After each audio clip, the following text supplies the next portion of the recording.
ఏకేన బాణమితరేణ కరేణ చాపం హారం వహంతమురసా శిరసా జటాంస సీతా సహాయమనుజేన వనే చరంతం శ్రీరామచంద్రమనిషం కలయామి చిత్తే శ్రీరామచంద్రమనిషం కలయామి చిత్తే.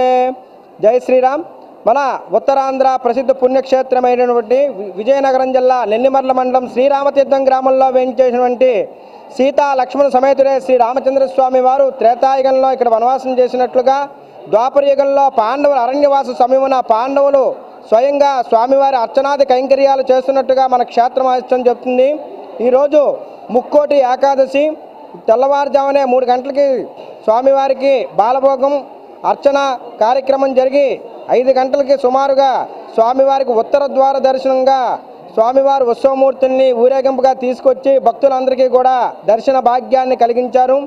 ఈ ముక్కోటి ఏకాదశి పర్వదినాన ముక్కోటి దేవతలు కూడా వైకుంఠంలో ఉండేటువంటి శ్రీ మహావిష్ణువుని దర్శిస్తారు. అటువంటి ఉత్తర ద్వారంలో ఏ రకమైనటువంటి భక్తులు స్వామివారిని దర్శిస్తారో అటువంటి వారికి ఉత్తర ద్వార దర్శనంలో మధుకైటబులు అనే ఒక రాక్షసులు ఉత్తర ద్వారం నుండి స్వామివారిని దర్శించుకోవడం వల్ల వారికి శాప విముక్తులు కలిగాయి. అందుకే ముక్కోటి దేవతలు కూడా ఈరోజు ఉత్తర ద్వార దర్శనంగా మహావిష్ణువుని దర్శించుకుంటారు.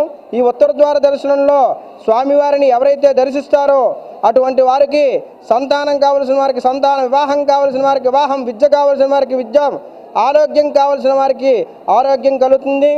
8:30 వరకు కూడా స్వామివారు ఉత్తర ద్వారంలో భక్తులకి దర్శన భాగ్యాన్ని కలిగిస్తారు. తర్వాత ఊరేగింపుగా గ్రామంలో తిరువీధుల్లో భక్తులకి దర్శన భాగ్యం కలిగించిన తర్వాత సుమారు 8 గంటలకి మెట్ల దగ్గర గోపూజ కార్యక్రమం జరుగుతుంది, మెట్లోత్సవ కార్యక్రమం జరుగుతుంది. అదేవిధంగా కొండ మీద ఉండేటువంటి కోదండరామస్వామి వారి గిరి చుట్టూ కూడా గిరి ప్రదక్షిణ కార్యక్రమం కూడా జరుగుతుంది. ఈ గిరి చుట్టూ కూడా భక్తులంతా కూడా తిరిగినట్లయితే వారు కోరిన కోరికలన్నీ కూడా నెరవేరుతాయి. జై శ్రీరామ్. జై జై.